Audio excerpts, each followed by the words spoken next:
trickle-down economics, which contends that economic growth is spurred through supply. Supply is best stimulated through removal of barriers to production, including burdensome taxes. Take which side you like, but why Cenk is wrong to call his theory recirculation of money is that circulation of money is in fact the goal of both theories. Demand-side advocates don't want money stashed uselessly in the offshore bank accounts of the rich, and supply-side advocates don't want money stashed uselessly in the hands of the government. And that's because they both want as much money flowing as possible. So it isn't a debate between people who want the circulation of money versus those who oppose it. And it's even more ridiculous to say that if you aren't on the demand side, that's because you aren't educated. There are intelligent and highly educated economists on both sides. It's a debate that will never be clearly decided, as this one was. Next comes the issue of campaign finance and whether political donations should be considered speech under the First Amendment. The idea that Republicans pass tax cuts because the donors pay Democrats pass tax increases because the unions give them $100 million every year. And I don't think Democrats complain about this. You got me there. The unions give money to the Democrats. So, am I? They bring up the same as much as bankers give money to Republicans. No, the corporate.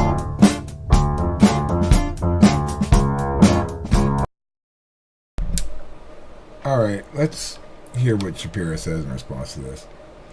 I mean, the issue is pretty damn clear. It's pretty cut and dry. This guy's interesting. This seems to be approximately correct about things, you know. Speech under the First Amendment. As far as the idea that Republicans pass tax cuts because they're beholden to their donors, okay, and Democrats pass tax increases because the unions give them hundreds of millions of dollars every year, and I don't see Democrats complain about this. You got me there. The unions give money to the Democrats. So, am I? Are you angry about that? I mean, does it upset you as much as bankers giving money to Republicans? No. The corporations give way more than the unions. So it depends which corporations. That's okay. That's not That's really okay. true. Look it up. You can Google it. It's really easy. It's irritating to be told that complex questions are in fact really easy to answer, though I apologize for making my lack of education obvious. The answer to the question of who spends more on elections between businesses and unions depends upon how you ask it. To Ben's response, 6 of the top 25 spenders federally in 2016 were labor unions, 13 were businesses, and 6 were political action committees, which can and do accept money from both businesses and labor unions. And of these organizations, 16 supported primarily or exclusively Democrats. This analysis from the Center for Responsive Politics, the group compiling these data from the Federal Election Commission, says business interests outspend labor interests. But these numbers are complicated because neither businesses nor unions can give money directly to candidates or party committees at the national level. They must manage money.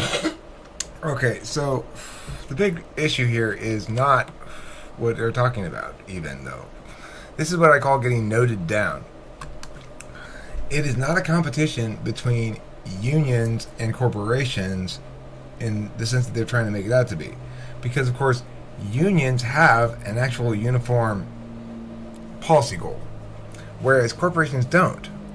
Corporations are not a monolith. Unions are something close to an actual monolith. That is to say, unions all advocate for the same sort of policies. And so they're more like a party than, say, corporate interests. Corporations contribute to lots of different candidates for lots of different reasons. Depends on the corporations. Because corporations are people. And liberals, Democrats hate this notion, but the reason we consider corporations people is because they're agents like people are. That is to say, they can make decisions and do things and own money and stuff like that. And the only things that can do those things are agents or people. So, I've had corporations. Kim's a corporation. We do or don't contribute to political campaigns. Probably not. It depends. If I saw somebody I was worth contributing to, I might. I have in the past, but I haven't in a long time. So, the point being, it's not an equivalency. The interests of corporations are not all the same.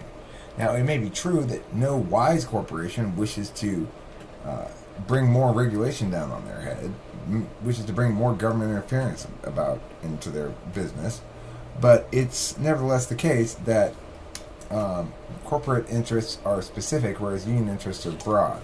So even if unions, and besides which,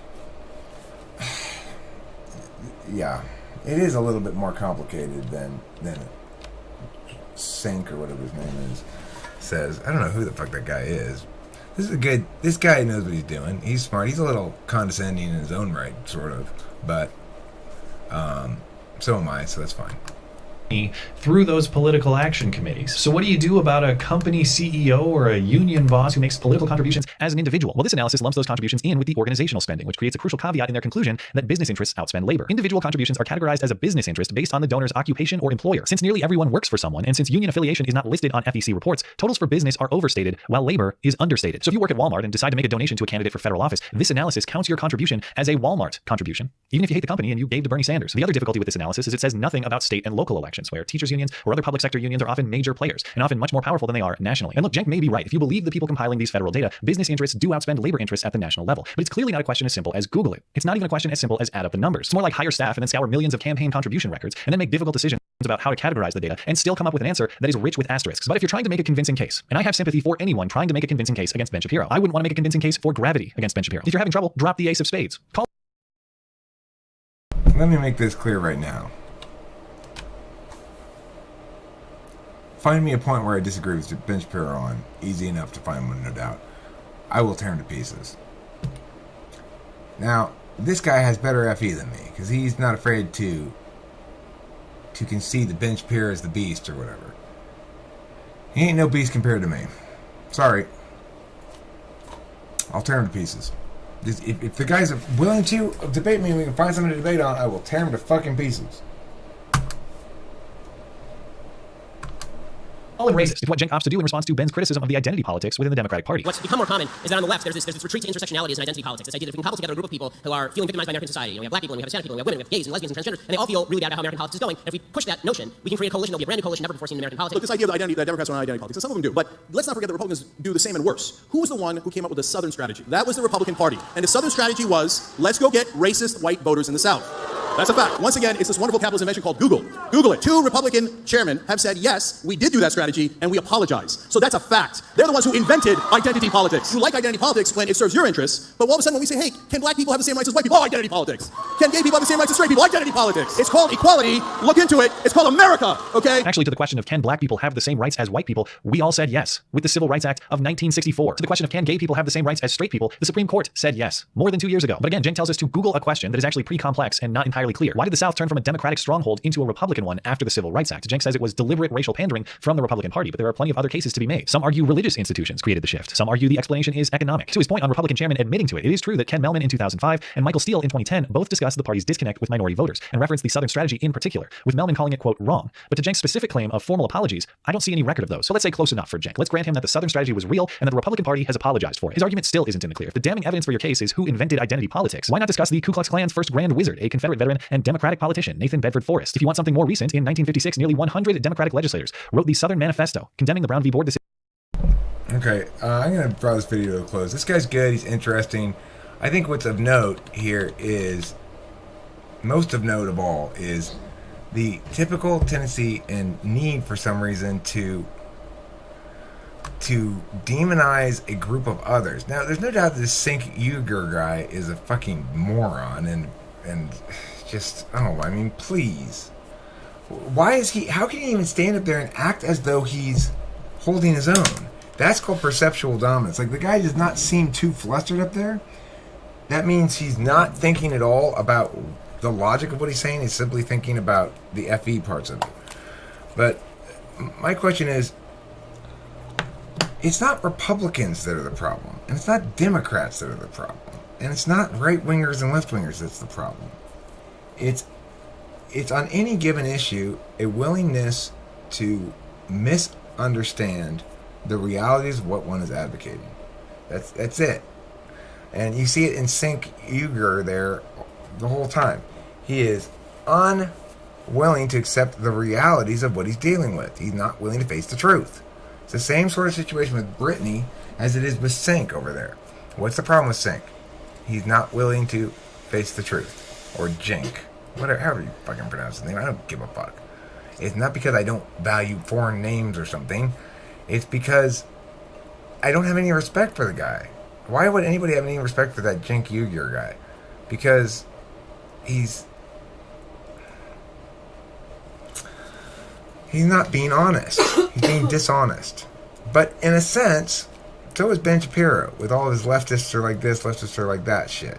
He knows to some extent or another that he's doing a bunch of group nonsense. It's not. It's divisive. If you want to be on one side or the other, you're divisive. If you want to be correct, come over here to this side. Now, this guy whose show it is talking about the Ben Shapiro and Cenk guy.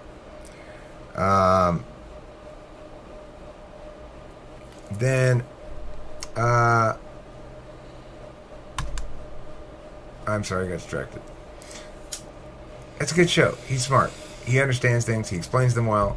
He explains them clearly. He may not get all the best arguments necessarily, but nobody ever does, including me.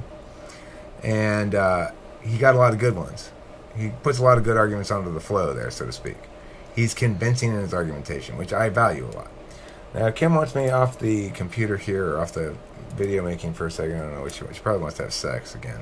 She's just constantly just desperate for that cock. So I'm going to have to go give that to her right now. And Ben Shapiro, find something on where we disagree, and I'll be happy to bend your ass over and give it to you too. As if he's so... If you wouldn't want to debate him, I would want to debate him on anything, and I'd tear him to fucking pieces. Is he the guy who's known as the best debater out there or something? Bring him on.